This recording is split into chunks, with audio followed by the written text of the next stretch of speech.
좋은 날입니다. 그렇게 선포합시다. 좋은 날입니다. 우리 어제까지 1박 2일 동안의 짧은 윈터 캠프 일정을 마치고 이렇게 다시 예배로 모이게 되었는데, 이번 윈터 캠프 때 나눴던 그 메시지의 내용들을 얼마만큼이나 기억하고 계신가요? 궁금합니다. 할 수만 있다면 시험을 보든지 아니면 머릿속을 열어보고 싶은데 그럴 수가 없네요. 근데 그 내용을 알고 여러분들이 지금 우리에게 주어진 현실을 이렇게 마주하는 것이 굉장히 필요하고 중요하다고 생각이 됩니다. 그래서 오늘 그 내용을 조금 한 번 더 중요한 내용들만 복습이라고 하기는 좀 그렇고 한번 언급을 좀 하고 넘어가도록 하겠고, 저는 요즘에 굉장히 뭐랄까요, 현타가 좀 와요. 굉장히 많은 내적 갈등을 경험합니다. 특히 교회에 대한, 또 목회에 대한, 그리고 기본적으로 우리 모두가 예수 그리스도 안에서 성도로 부름받았잖아요. 이 성도란 무엇인가 라는 거에 대해서 굉장히 많은 고민들이 있어요. 물론 어떤 분들은 그런 고민을 쓸데없는 고민이라고 치부할지 모르겠지만, 저는 굉장히 좀 진지한 고민입니다. 과연 성도란 무엇일까? 교회란 무엇일까? 또 하나님께서 개인적으로 저를 목회자로 부르셨는데, 이 목회자로 부르셨다는 그 하나님의 부르심, 또 그 기대하시는 역할, 이게 무엇일까?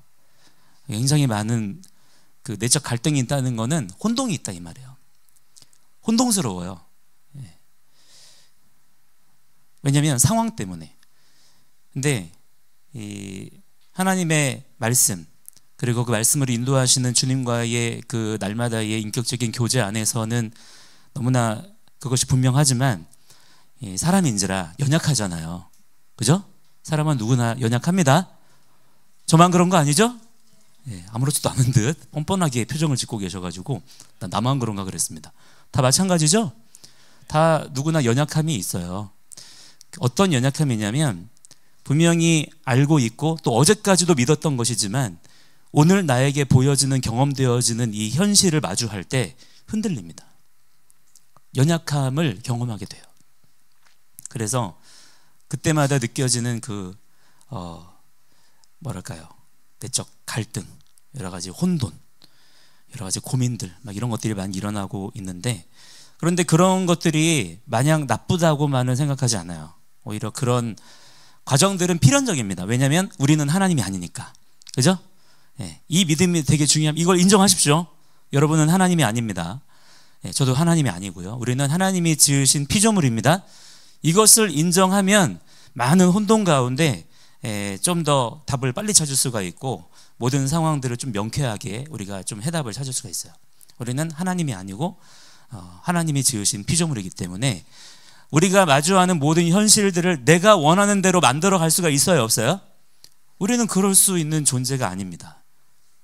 그렇다면 우리는 그런 불확실성의 여러 혼동스러운 상황들 가운데 우리가 할 수 있는 제일 지혜롭고 최선의 선택은 무엇일까요? 창조주를 기억하는 것입니다. 너희는 청년의 때에 뭐 하라 그랬어요? 너희를 지으신 창조주를 기억하라. 할렐루야. 하나님을 기억하시기 바랍니다. 하나님, 그렇다면 이 불확실한, 이 혼돈의 이 상황과 환경 가운데 주님의 뜻은 무엇입니까? 주님께서는 우리에게 무엇을 원하십니까? 하나님, 저에게 이것이 보여지고 있습니다. 이것은 무엇입니까? 하나님, 저에게 이러한 상황들이 경험되어지고 있습니다. 이 상황은 대체 무엇입니까? 물어보면 돼요. 자, 이것이 겸손입니다. 물어볼 줄 아는 신앙. 제가 전에도 얘기했었죠? 우리는 끊임없이 물어보아야 합니다. 그러니까 교만한 게 뭐냐면 답을 내가 가지고 있다고 착각하는 거예요. 이게 답이야. 이럴 땐 이렇게 하면 돼. 저렇게 하면 돼. 그러니까 우리가 착각하는 게 뭐냐면, 모든 순간순간마다 빨리빨리 답을 내리면 그만큼 일도 쉽게 해결될 거라고 생각하는 거예요. 그렇지가 않습니다. 얼마만큼 내가 답을 빨리 내리느냐가 문제인 것이 아니라, 여러분, 그 모든 순간순간마다에 하나님을 기억하는 자가 되시기를 바랍니다. 하나님께 여쭙는 자가 되시기를 바랍니다. 제일 지혜로운 자가 누구이냐면, 그 모든 상황들 가운데 내가 결론 내리지 않고 하나님의 응답을 기다릴 줄 아는 사람이 제일 지혜로운 사람이다. 할렐루야. 여러분들이 이 시대 가운데 교만한 자가 되지 아니하고 겸손하여 지혜로운 자들이 되기를 축복합니다. 그래서 역대상 12장에 나오는 그 말씀처럼 여러분이 이사갈 지파의 우두머리처럼 이 이사갈 지파의 우두머리에 대한 표현이 아주 중요해요. 시세를 안다 그랬거든요.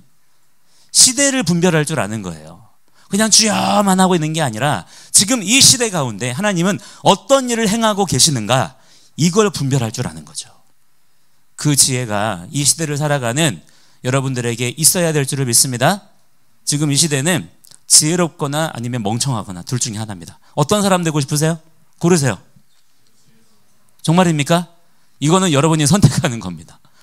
그러니까 여러분이 선택할 수 있어요. 지혜로운 삶을 살 거냐 아니면 멍청하게 살 거냐 선택하는 겁니다. 지혜로운 삶을 선택하십시오. 할렐루야. 주의 진리의 말씀을 붙잡는 자는 하나님께서 그 말씀으로 지혜롭게 하십니다. 그러나 그 모든 순간순간마다의 나의 생각과 판단, 나의 경험, 나의 고집, 나의 옛 가지고 있던 사상에 여전히 매여 있는 자들은 그 고집 때문에, 저는 그 고집을, 이 고집이라는 거를 제가 부모 교육할 때나 많이 쓰거든요. 근데 그때마다 이 고집이라는 애를 뭐라고 표현하는 줄 아세요? 한번 따라해 보시겠어요? 조금 여러분 거친 표현입니다. 마음의 준비를 하시고 따라해 보세요. 망할 고집. 너무 충격적이지 않죠? 여러분 안에 뭐가 있어요? 네, 망할 고집이 있습니다. 여러분이 망하는 이유는 그 고집 때문에 망하는 거예요. 그럼 신앙생활이 무엇이냐? 여러분이 하나님께서 여러분을 복되게 하시고 여러분을 승리의 삶으로 이끄시기를 축복합니다. 어떻게 되는 것이냐? 여러분 안에 있는 그 망할 고집이 예수 그리스도의 십자가의 보혈의 은혜와 능력으로 말미암아서 파쇄되어져야 될 줄을 믿습니다. 그래서 그 고집의 마음이 겸손한 마음으로 바뀌어져야 돼요. 예레미야 31장의 말씀에 보면 우리의 굳은 마음을 제거해 주십시오, 그렇게 기도해요. 부드러운 마음을 주시옵소서. 여러분이 그렇게 기도해야 됩니다. 우리 안에 돌덩이 같은 마음들이 있어요. 이게 망할 고집입니다. 하나님 말씀을 듣고도 그 말씀으로 아멘 하지 않는 것. 제가 얘기했죠. 아멘이 뭐라고 그랬어요? 아멘이라고 하는 게 어떤 뜻이라고 그랬습니까? 그냥 믿습니다가 아닙니다. 아멘이 뭐예요? 믿는다라는 게 뭡니까? 치우치는 겁니다. 그쪽으로 그냥 넘어지는 거예요. 그러니까 여러분, 여러분의 인생 가운데 어줍지 않게 균형을 맞추려고 하지 마라. 이게 제일 미련한 겁니다. 어줍지 않게 내 기준 가지고 나는 균형을 맞출 거야. 나는 어느 쪽에도 편향되지 않을 거야. 나는 정말 내 기준, 중립을 지킬 거야. 이게 제일 멍청한 거예요. 지혜로운 자는 진리가 무엇인지를 깨닫고 인정하는 가운데 그곳으로 넘어져 버려야 됩니다. 여러분의 인생이 잘 넘어지는 인생이 되기를 축복합니다. 제가 지난주에는 그랬죠.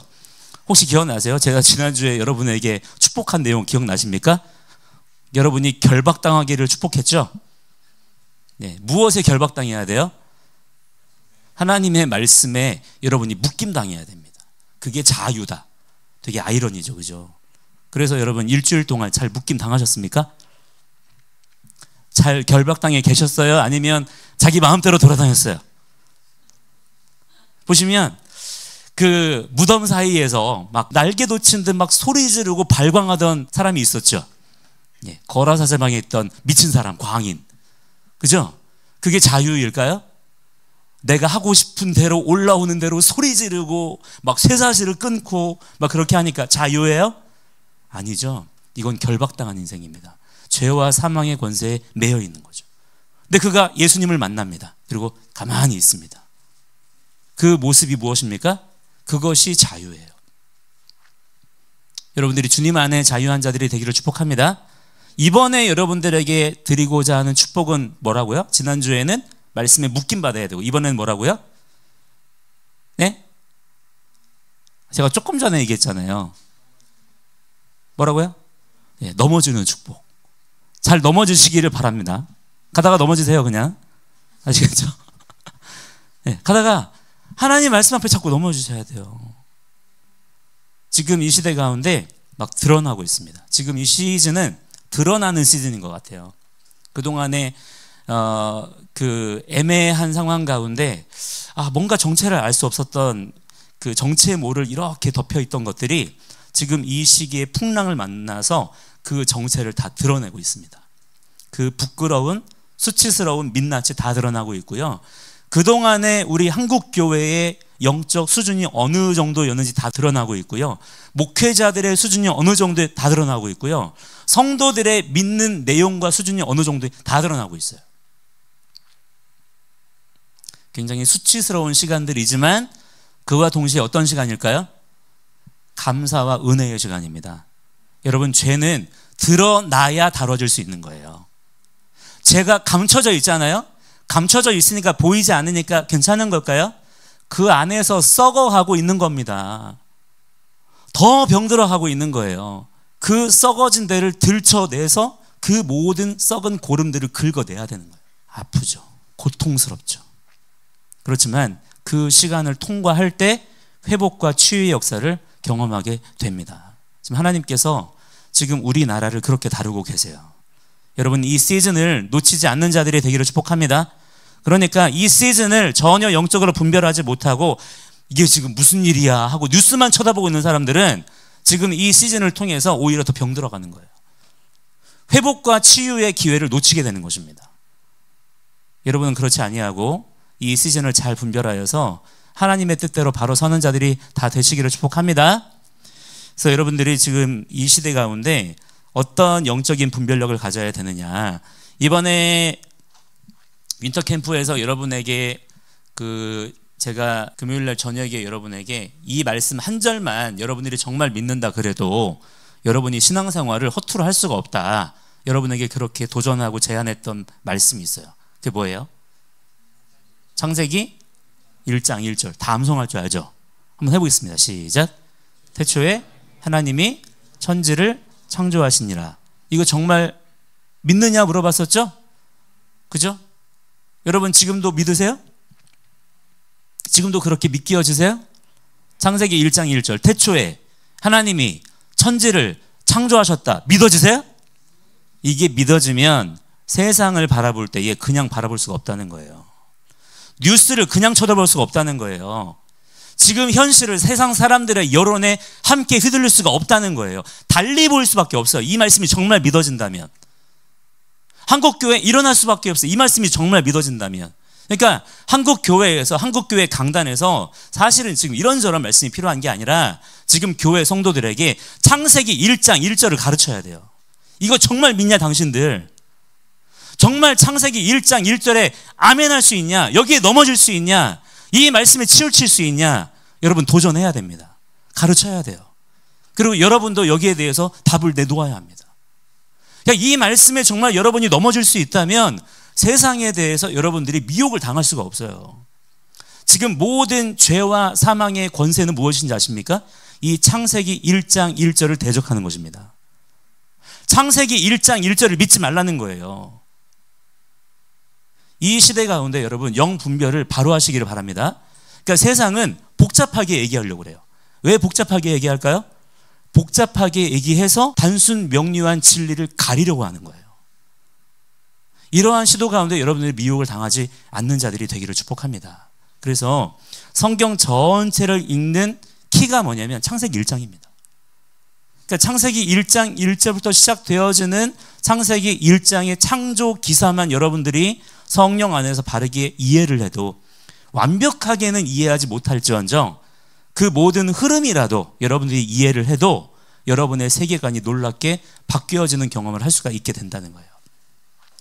그래서 그 창세기 1장의 내용들을 간단하게 도식화를 하면, 도식화라고 해야 되나? 하여튼 좀 간단하게 표현하면 이렇게 됩니다. 먼저 누가 계시다 그랬죠? 하나님께서 계십니다. 엘로힘, 따라합니다. 엘로힘. 하나님께서 계세요. 이분은 어떤 분이라 그랬습니까? 창조주 하나님이십니다. 여기서 중요한 것은 창조주님이세요.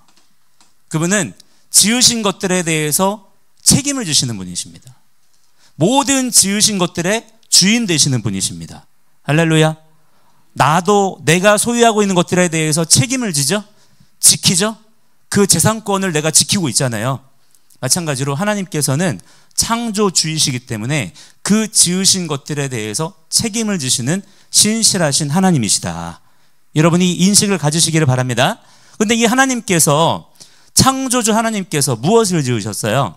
창세기 1장 1절에 천지, 그게 뭐냐면 하샤마임과 그 다음에 하아레츠, 이게 뭐냐면 천지예요. 다른 말로 하면 만물입니다. 올 크리처예요. 하나님께서 만물을 지으셨습니다. 아멘이십니까? 자, 이게 아멘이 되세요? 지금 우리가 보고 있는 모든 이 만물과 현실 세계 모든 것들이 하나님께로부터 지음 받았음을 믿고 인정이 되십니까? 엄청난 믿음을 가지신 분들인 거예요. 그러면 여러분들은 이 세상을 하나님의 뜻대로 살아갈 수 있는 모든 지혜와 능력을 다 가진 것입니다. 여기에서부터 출발하는 거예요. 근데 하나님께서 이렇게 만물을 지으셨을 때, 만물을 지으시고 만물이 생육 번성 충만하며 하나님의 뜻대로 번성케 되어지는 이 모든 일들이 가장 완벽하게 이루어지기 위해선 어떻게 하면 제일 완벽해요? 하나님께서 직접 만물을 통치하시면 되겠죠? 그렇지 않겠습니까? 어떠한 실패도 실수도 없겠죠? 근데 하나님께서는 이렇게 하세요, 안 하세요? 하나님이 능력이 부족하셔서? 하나님이 할 줄 몰라서? 아니에요. 그분은 능력이 많으신 분이시고 전능하신 분이시지만 그렇게 하지 않으십니다. 그래서 어떻게 하시나요? 이렇게 하시는 게 아니라 만물 위에 하나님의 형상을 닮은 누구를 지으시죠? 아담을 지으십니다. 이 아담이라고 하는 것은 사람 이름이 아니라 그랬어요. 그 자체로 사람이라는 뜻입니다. 하나님께서 아담이라는 존재를 지으셨는데 이 존재가 포지션이 어디라고요? 만물 위에 있다고요. 자, 이거를 이해하셔야 돼요. 우리는 만물 속에 섞여 살고 있는 게 아니라 사람이라는 존재는 첫 번째, 만물 위에 있다. 따라합니다. 만물 위에 있다. 우리의 포지션이 어디라고요? 만물 위에 있어요. 그러니까 우리는 만물 속에 섞여 사는 존재가 아니다. 이 사실을 여러분들이 잘 이해를 하셔야 됩니다. 그 다음에 이 아담이라는 존재, 사람이라는 존재는 어떤 존재로 지음 받았나요? 하나님의 형상으로 지음 받았다. 어떤 존재요? 형상이다, 형상. 형상이라고 하는 것은 젤렘이라고 해요.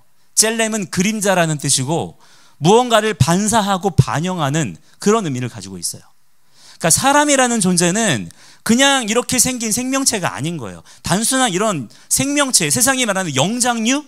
이런 게 아니고 사람은 어떤 존재냐? 하나님을 만물 가운데 반사시키고 반영하는 존재다. 그게 하나님이 우리를 지으신 원래의 아이덴티티입니다. 우리 인생의 원래의 정체성이라 이 말이에요. 그게 우리의 인생의 원래의 목적이에요. 그러니까 여러분이 살면서 원래는 뭐 해야 돼요? 여러분의 인생을 통해서 지금 어떤 일이 이 만물 가운데 벌어져야 됩니까? 여러분의 인생을 통해서 하나님의 영광이 만물 가운데 반사되어지고 반영되어져야 된다 이 말이에요. 이 진리를 여러분들이 그리스도 안에서 깨닫는 자들이 돼야 됩니다. 하나님께서 어떻게 그러면 이 아담이라는 존재에게 그 젤렘의 역할을 감당하게 하시냐? 하나님의 모든 창조의 능력은 어디에 있습니까? 말씀에 있습니다. 말씀의 능력으로서 창조하시고 지금까지의 모든 인류 역사와 피조세계의 모든 것들을 무엇으로 다스리고 통치하세요? 말씀의 지혜와 능력으로 통치하시고 다스리시는 거예요. 그래서 창조주 하나님께서 그 말씀을 누구에게 주십니까? 아담에게 주시는 거예요. 그러면 이 아담은 어떻게 하나요? 하나님께 그 말씀에 대하여 아멘, 주님 그렇게 하겠습니다. 그 말씀이 옳습니다. 그 말씀대로 이루어지길 원합니다. 하늘에서 이루어진 것 같이 이 땅에서도 그 말씀대로 이루어지기를 원합니다. 주여 그렇게 행하시옵소서. 이게 누구의 역할이라고요? 그거를 우리가 해야 된다고요. 그거를 우리가 해야 되는 거예요. 하늘에서 이룬 것 같이 주님 이 땅에서도 이루어지기를 원합니다. 주님 그렇게 되어야 합니다. 그렇게 되는 것이 마땅합니다. 이것이 누구의 역할이라고요? 바로 우리 자신의 역할이라는 거예요. 이걸 해야 되는 거예요. 자, 그러면 우리가 그렇게 하나님 말씀을 듣고 지키고 준행하는 가운데 하나님께 아멘으로 올려드리며 살아가는 우리의 날마다의 하루하루의 삶을 통해서 어떤 일이 벌어집니까? 하나님의 놀라우신 말씀의 공급이 만물 가운데 이루어지는 거예요. 자, 그러면 만물의 입장에서는 누구를 통해서만 하나님의 은혜와 능력을 공급받을 수가 있어요? 바로 이 사람이라는 존재. 이 사람이라는 존재가 만물 위에 있어야 되는 거예요.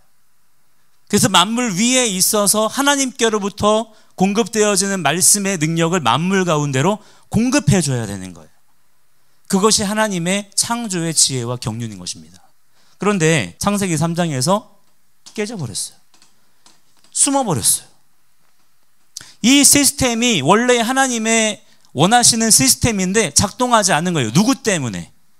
사람의 교만함과 사람의 불순종 때문에 하나님 말씀 받지 않아요. 사람이 하나님 앞에 숨어버리는 거예요. 아멘하지 않는 거예요.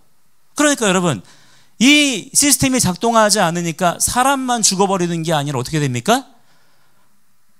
사람의 권세 아래에 있는 만물도 함께 어둠의 권세 가운데 처해지게 되는 거예요.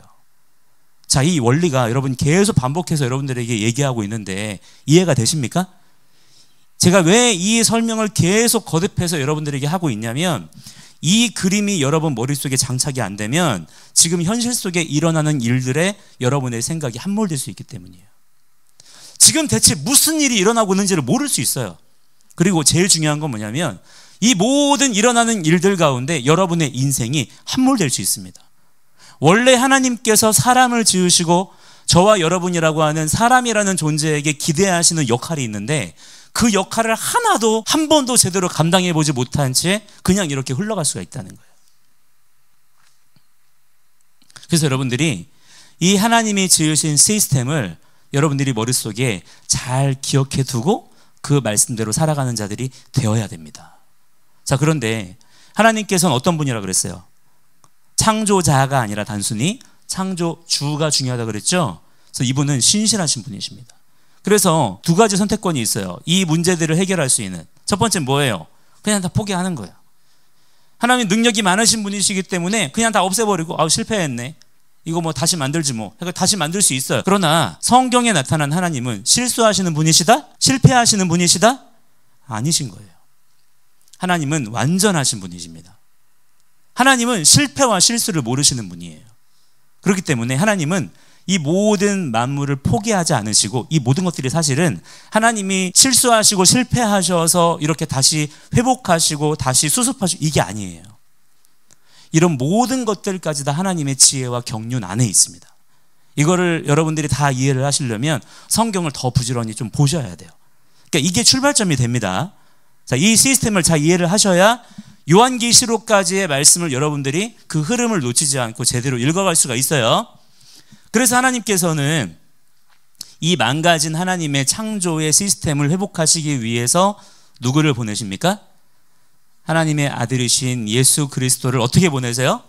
그냥 짠 하고 나타나셔서 마법으로 짠 하고 회복하시나요?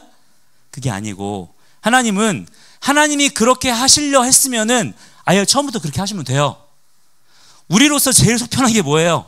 아예 우리도 처음부터 만물 속에 그냥 두시지. 그렇지 않아요?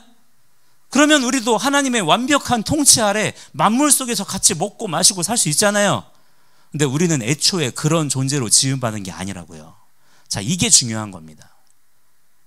그래서 하나님께서는 구원 계획을 실행하실 때 어떻게 행하시냐, 이게 하나님의 놀라운 지혜와 신실하심이에요. 무엇입니까? 하나님의 아들이신 예수 그리스도께서 인간의 몸을 입고 이 땅에 오십니다. 그리고 원래 인간이 살아냈어야 되는 삶이 뭐예요?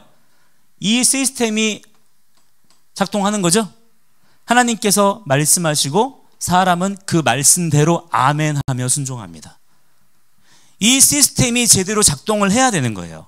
그런데 인류 역사상 그 누구라도 단 한 명이라도 이 시스템대로 제대로 살아낸 사람이 있어요, 없어요? 없는 거예요. 그런데 누가 오셔서 예수 그리스도께서 이 아담의 몸을 입고 이 땅 가운데 오셔서 하나님이 인간에게 원하셨던 그 삶을 예수 그리스도께서 십자가에 달려 죽으시기까지 살아내십니다. 죽기까지 생명 다해 살아내시는 거예요. 그것이 모든 죄의 죄의 빚진 것들을 다 갚아주신 거예요. 그리고 그 죽음 뒤에 어떤 일이 일어납니까? 예수 그리스도께서 사흘 만에 부활하셔서, 부활이라고 하는 것은 소생이 아니에요. 부활의 핵심은 무엇이냐면 썩어질 몸이 썩지 아니하는 몸을 입게 되는 거예요. 죽게 되어지는 몸이 죽지 아니하는 몸을 입게 된 것입니다. 우리도 이 몸을 입게 될 것을 소망하시기 바랍니다. 예수 그리스도 안에서. 이게 기독교의 소망입니다. 그래서 예수 그리스도께서 그렇게 부활하신 거예요. 그래서 지금 어디 계십니까? 500여 형제들이 보는 앞에서 그 몸을 입고 승천에 올라가셔서, 이제는 올라가셨으니까 그 몸뚱아리 필요 없으니까 집어 던지셨나요? 그렇지 않아요. 지금도 그 부활의 몸을 입고 하나님 보좌 우편에 앉아 계십니다. 만물 위에 계십니다.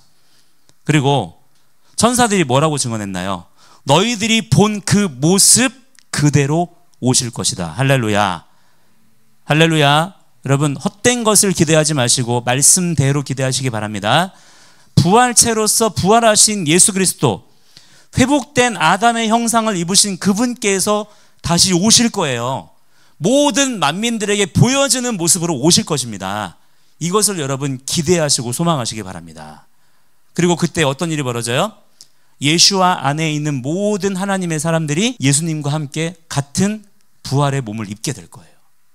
그리고 하나님이 지으신 이 모든 만물을 하나님의 뜻대로 영원토록 다스리는 그 하나님의 나라가 완성되어지는 그림이 성경 전체에서 풀어지고 있는 것을 볼 수가 있는 것입니다. 여기에서 중요한 내용은 무엇이냐면 이 에베소서 말씀에서도 그 내용을 말하고 있어요. 20절에 보시면 하나님께서 예수 그리스도를 죽은 자들 가운데서 다시 어떻게 하셨어요? 살리셨죠? 그리고 승천에 올라가셔서 하늘에서 어떻게 하셨어요? 자기의 오른편에 앉히셨죠? 그 지금 예수님은 어디 계십니까? 물론 우리 모두와 언제나 함께 하시지만, 그러나 예수님의 그 부활의 몸은 지금 어디에 계세요? 하나님 보좌 우편에 앉아 계십니다.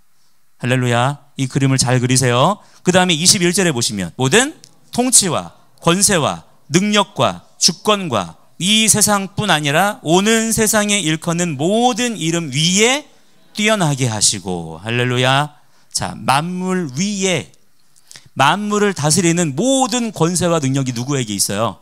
부활하신 예수 그리스도에게 있다는 것입니다. 그리고 우리 주님 다시 오실 그때에 그 부활의 권세와 능력이 우리에게도 덧입혀질 것을 여러분 소망하는 것이 기독교다. 아시겠죠? 그 다음에 22절에 중요한 표현이 나옵니다. 22절 함께 읽어보세요. 22절 시작. 또 만물을 그의 발 아래에 복종하게 하시고. 만물이 어디에 있어요? 아래에 있어요. 만물이 부활하신 예수 그리스도 아래에 있습니다. 그리고 그 다음 표현이 중요해요. 그를 만물 위에, 교회, 따라합니다. 만물 위에 교회.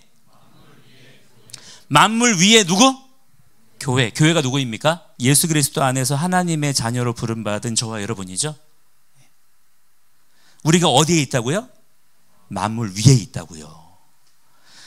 아직 우리에게는 이 일들이 완전히 성취되지 않았지만 우리가 예수 그리스도를 나의 구주로 영접했을 때에 우리의 믿음의 차원은 어디에 속하는 자가 되냐면 예수 그리스도 안에 연합한 자가 되어서 예수님이 우리의 머리가 되시는 거예요. 그리고 우리는 그분의 몸이 되는 것입니다. 그래서 우리가 어디에 있다고요? 만물에 속한 자가 아니라 만물 위에 있어요. 이 영적 포지션을 지키라 이 말이에요. 이 포지션을 지키면서 지금 여러분에게 주어진 인생을 사는 자들이 돼야 된다. 자, 23절에 나오는 말씀은 더 충격적입니다. 시작. 교회는 그의 몸이니 만물 안에서 만물을 충만하게 하시는 이의 충만함이니라. 와우. 이 말씀은 정말 놀라운 말씀이에요. 그러니까 이 말씀이 여러분이 아멘이 되어지고 이 말씀에 넘어지는 자가 되면 지금 우리에게 주어진 현실을 쫓아다니느라, 현실에 쫓겨다니느라 정신 못 차리고 그럴 수가 없습니다. 여러분의 믿음의 차원을 높이시기를 축복합니다. 우리는 만물 위에 있는 자입니다. 예수 그리스도 안에서. 그렇다면 지금 우리에게 맡겨진, 주어진 역할은 무엇일까요? 그냥 우리에게 주어진 하루하루를 그냥 죽지 못해 살아서 되겠습니까? 세상의 여러 가지 환경과 상황들 가운데 이리 쫓기고 저리 쫓기고 이리 흔들리고 저리 흔들리고 그렇게 살다가 그렇게 그냥 죽어버리면 되겠습니까? 그게 아니라는 거예요. 많은 경우에 지금 현대 기독교 교회 안에서 복음이라고 얘기되어지고 있는 내용들이 뭐냐면 죽을 날을 기다려라. 죽고 나면 좋은 데 갈 것이다. 지금 이 세상은 어쩔 수 없는 것이다. 그냥 이렇게 살다가 좀 참아라. 그냥 견뎌봐라. 그러나 죽으면 좋은 날이 온다. 이런 얘기하거든요. 그거는 복음이 아니에요. 그거는 지금 우리가 구원받고 나서 지금 우리의 영적 포지션이 어디인지를 완전히 망각하게 하는 얘기입니다. 그래서 지금 이 시대 가운데 교회가 힘이 없는 거예요. 지금 여러분, 교회의 역할이 무엇입니까? 교회가 만물 위에 있다 그랬죠. 우리는 그리스도의 몸이죠. 여러분, 머리만 있는 채로 우리가 뭘 할 수 있어요? 만약에 여러분이 머리만 있다고 생각해 보세요. 뭘 할 수 있죠? 아무것도 할 수 없는 거예요. 마찬가지로 우리가 예수님을 믿는다고 말은 그렇게 하는데 내가 그분의 몸인 것은 인식하지 못해. 여러분, 그러면 이 땅 가운데, 지금의 이 현실 가운데 그리스도의 능력이 나타날 수가 있어요, 없어요? 없는 거예요. 이 연결고리가 끊어졌을 때 어떤 일을 경험하게 되었습니까? 만물 가운데 하나님의 말씀의 빛이 비추지 않는 거예요. 어둠에 놓이게 되는 것이죠. 그래서 우리가 예수 그리스도 안에서 다시 이 통로가 회복이 되었는데, 그런데 잘못된 거짓 복음에 우리가 속아서 죽을 날만 기다리고 있으니까 정작 우리가 그리스도의 몸으로서 어떤 영적 포지션에서 어떤 역할을 감당해야 되는지를 모르기 때문에 지금 교회가 세상의 말들에 끌려다니느라, 세상의 말들에 사람들의 시선에 눈치 보느라 정신이 없는 거예요. 여러분, 지금 세상의 모든 메시지와 사상과 철학들을 오히려 이끌어가야 되는 존재가 누구입니까? 교회입니다. 교회와 성도가 깨어서 하나님의 말씀을 세상 가운데 선포해야 되는 거예요. 여러분, 지금 이 시대는 우리가 이렇게 해야 됩니다. 하나님께서 이것을 원하십니다. 이것을 누가 말해줘야 돼요? 세상 사람들에게 교회와 성도가 얘기를 해줘야 되는 거예요. 그런데 한국교회 성도들이 이 메시지가 없어요. 왜 그럴까요? 왜 없을까요? 성경책이 없어서? 성경책이 없습니까? 다 우리가 문맹이라서 글을 못 읽어요? 하나님께서 주의 말씀을 우리에게 감추셨습니까? 그게 아니에요. 세계관이 열리지 않으니까 내가 지금 어느 포지션에 있는지, 내가 무엇을 해야 되는지, 교회의 역할이 무엇인지, 성도의 사명이 무엇인지 이런 거 하나도 생각 안 하는 거예요. 예수님께서 분명히 말씀하시기를 무엇을 먹을까 마실까 입을까 염려하라 마라 하지 말라고 했죠. 단순히 먹을 거 입을 거 마실 거에만 해당되지 않으면 돼요. 그 말이 무엇일까요? 신앙생활의 방향성을 나에게 두지 말라, 이 얘기예요. 자, 이 신앙생활, 나의 뜨거움, 나의 열정, 나의 간절함, 여러분, 간절하다고 해서 다 되는 게 아닙니다. 하나님은 우리에게 간절함만을 요구하시는 게 아니에요. 간절히 기도하면 된다고? 누가 그래요? 누가 간절하게 기도하면 된다 그래요? 여러분, 그게 거짓말이에요. 하나님은 간절하게 기도한다고 들어주시는 것이 아니라 법대로 기도해야 됩니다. 하나님 뜻대로 기도해야 돼요. 하나님 마음에 합한 자라야 하나님께서 응답해 주시는 것이지 간절하면 된다고? 이게 뭐냐면 우상숭배입니다. 신앙생활의 방향성을 나 자신에게 두지 말고 어떻게 하라 그랬어요? 먼저 그의 나라와 그의 의, 하나님의 통치, 하나님의 뜻, 하나님의 공의, 하나님의 다스리시는 역사, 이런 것들에 우리의 삶의 방향을 맞추고 나아가야 되는 것이 예수 그리스도 안에서 구원받은 우리의 삶인데, 지금 한국 교회가, 기독교 시스템이 지금 완전히 망가져서 이것을 가르치지 않는 거예요. 교회가 우리에게 주어진 포지션, 역할이 무엇인지를 이해하지 못하니까 여러분, 당연히 이 세상에 있는 모든 일들이 제대로 해결의 실마리를 찾을 수가 있을까요? 지금 여러분 보고 계시죠? 점점 혼돈 속으로 들어가고 있죠? 그죠? 한치 앞을 내다볼 수가 없죠? 점점 불안정한 상황으로만 가고 있는 겁니다. 왜 그럴까요? 빛이 없는 거예요. 빛을 비추라고 했는데 우리가 빛을 비춘다는 게 뭔지 몰라. 빛 비추라 그랬더니 가서 빵 나눠주고 있어. 급식소 차려가지고 급식 나눠주고 있어. 쓰레기 줍고 있어. 물론 여러분 그런 것도 필요하죠. 할 수 있으면 해야지. 그런 사람들이 말하는 선행이라고 하는 거 해야죠. 그런데 여러분 그게 기독교의 목적이에요? 우리가 빵 나눠주려고 기독교 교회 이렇게 세운 거예요? 우리가 무료 급식 하려고 교회가 있는 겁니까? 그게 아니란 말이에요. 지금 이 시대 가운데 여러분들이 예수 그리스도 안에서 하나님의 자녀로 부름 받았다는 사실을 더욱 진지하게 깊이 이해하고 깨닫는 자들이 되기를 축복합니다. 우리는 구원받은 하나님의 자녀입니다. 하나님의 백성으로 부름 받았습니다. 오늘 우리가 읽은 말씀의 표현대로 하자면 우리는 그분의 몸이에요. 예수님은 우리의 머리이십니다. 그리고 우리는 어디에 있다 그랬어요? 만물 위에 있습니다. 우리의 삶을 통해서 지금 이 시대 가운데 하나님의 말씀의 능력이 이 현실 세계 가운데 나타나고 드러나야 될 줄을 믿습니다. 여러분이 그 역할을 해주라 이 말이에요. 여러분 한 사람이 깨어나면 된다 이 말이에요. 그래서 여러분들이 각자의 삶의 자리에서 만물 위에 있는 이 포지션을 지키며 살아갈 수 있는, 그래서 성령님께 여러분들이 구하셔야 돼요. 하나님 불쌍히 여겨 주시옵소서. 하나님의 지혜와 능력을 더하여 주시옵소서. 예수 그리스도 안에서 우리가 만물 위에 있는 그 영적 사실을 깨닫고 우리가 만물 위에서 해야 될 일들을 알게 하시옵소서. 말할 것들을 생각나게 하시옵소서. 이 모든 상황들을 성령의 권세와 능력으로 다스릴 수 있는 자가 되게 하여 주시옵소서. 여러분들이 그렇게 기도하며 나아갈 때 하나님께서 그렇게 기도할 줄 아는 자들을 통하여서 이 시대 가운데 일하시고 행하실 줄을 믿습니다. 할렐루야. 함께 이 시간에 같이 기도하겠습니다.